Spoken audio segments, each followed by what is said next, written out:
जो भगवान शंकर की आप पूजा करते हैं, जो पिंडी है वो साक्षात शिव स्वरूप है। शिव का अर्थ होता है कल्याण। आप महादेव के मंदिर में जा रहे हैं, ना सोचिएगा फॉर्मेलिटी करने को जा रहे हैं। कल प्राण प्रतिष्ठित मंदिर में जरूर जाइएगा। प्राण प्रतिष्ठित मंदिर की बड़ी महिमा होती है। प्रतिमाएं दो तरह की होती हैं, एक है चर और एक है अचर। जो घरों में मिलती हैं वो चर है। चर यानी कहीं से भी उसको उठा करके कहीं भी रख के हम पूज सकते हैं। लेकिन जो अचर प्रतिमाएं, अचल है, शिव पुराण में अचर लिखा है। तो अचर जो प्रतिमाएं हैं वो एक ही जगह पर स्थापित होते हैं, उनमें प्राण डाले जाते हैं। वो है प्राण प्रतिष्ठित उनको किया जाता है।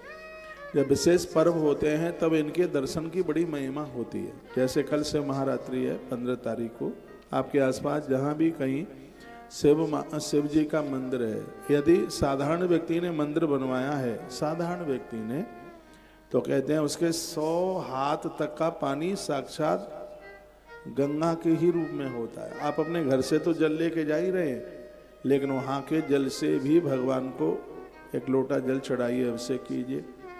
यदि किसी महात्मा ने अपने हाथों से उसको प्रतिष्ठित किया है तो उसके 1000 हाथ के एरिया का पानी साक्षात गंगा स्वरूप होता है।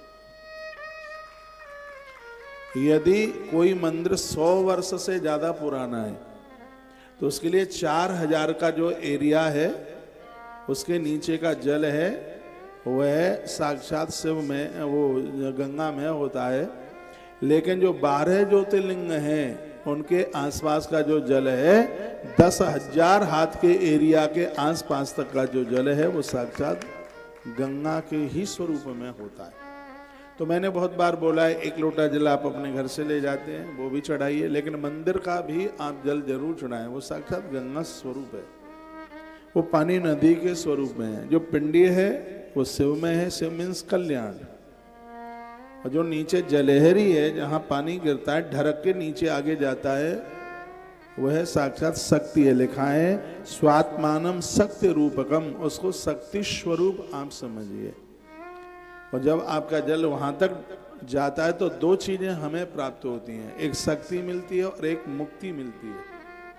आरोग्यता मिलती है, निरोगता मिलती है। मैंने बहुत बार निवेदन आपको किया है, दिया बहुत लोग तो महादेव की पिंडी के ऊपर रख देते हैं दीपक, या तो नीचे रखिए, यहाँ जहाँ पानी गिरा है जलहरी पर आप रखिए। उसकी बहुत बड़ी महिमा है, उसका बहुत बड़ा महत्व है। शक्ति लिंगम च देवीम च मत्वा स्वम शिव रूपकम। कहते हैं कि वो दोनों का दर्शन करने से, वंदन प्रणाम करने से, रोली भी लगाएं तो ऊपर से ऐसे नीचे तक, चंदन ऊपर से नीचे तक, चावल, जो भी पूजा की सामग्री, हमें आपने बहुत बार पूजा अभिषेक करते हुए देखा होगा। जो बातें मैं आपको बताता हूँ मैं खुद करता हूँ उसे। मैं भगवान को नहलाने के बाद एक सूती कॉटन का कपड़ा ले जाइए, रुई ले जाइए, उसको पोंछिए पहले, फिर उसके ऊपर आप जने हुए, रोली, मोली, चंदन, ये सब चीजें बहुत महत्वपूर्ण है। चंदन महत् पुण्यम सर्वपा प्रणाशनम आपदाम अपहर्तारम। मैं खोलिए, लक्ष्मी तिष्ठति सर्वदा। चंदन चढ़ाने से धन की प्राप्ति होती है। चंदन का इतना बड़ा महत्व है। आपकी पूजा का मंदिर चंदन विहीन नहीं होना चाहिए। कुछ काम मेरे निवेदन पर कर लो, मुझे स्वार्थ क्या है आपसे। पैसा बढ़ेगा, आपके लिए होगा, आपके परिवार के लिए होगा, आपके बच्चों के लिए होगा। एक पूरी सृष्टि के माता पिता महादेव और पार्वती हैं। एक पूरी सृष्टि के माता पिता महादेव और पार्वती हैं, इस बात को कभी नहीं भूलिएगा।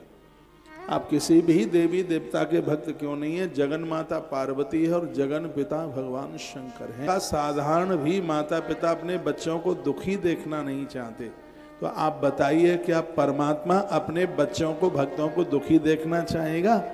कभी नहीं देखना चाहता। माता पिता नहीं चाहते तो भी बच्चे दुखी हो जाते हैं। क्यों हो जाते हैं? उनके काम धाम ठीक नहीं है।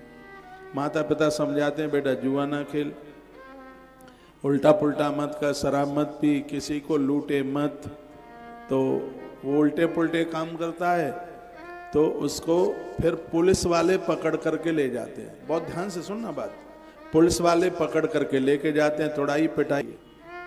उसी प्रकार से हम भी उन नियमों को खंडित करते हैं, तो फिर यम के दूत तो उसको दंड पर बिठाया, उसको न्यायाधीश बनाया है, तो वह अपना काम करता है। इसलिए यहाँ भगवान के ही शब्दों में लिखा है कि शक्ति लिंगम च देवीम च मत्वा शिव शिव रूपकम। कहते हैं कि मैया जी की कृपा से तुम्हें बुद्धि मिलती है, धन मिलता है, और भगवान जो महादेव हैं उसके द्वारा आपको यश मिलता है। भगवान लंबी आयु मिलती है, निरोगता मिलती है। इसलिए शक्ति और शिव का पूजन तो व्यक्ति को प्रत्येक दिन करना चाहिए। आप जब मंदिर में जाते हैं, शिवलिंग की पूजा करते हैं, ये समझ लो आपने साक्षात असली माता पिता, जगन माता पिता का दर्शन कर लिया। यह है विद्येश्वर संहिता का अध्याय नंबर 17, बहुत अद्भुत है, बहुत पढ़ने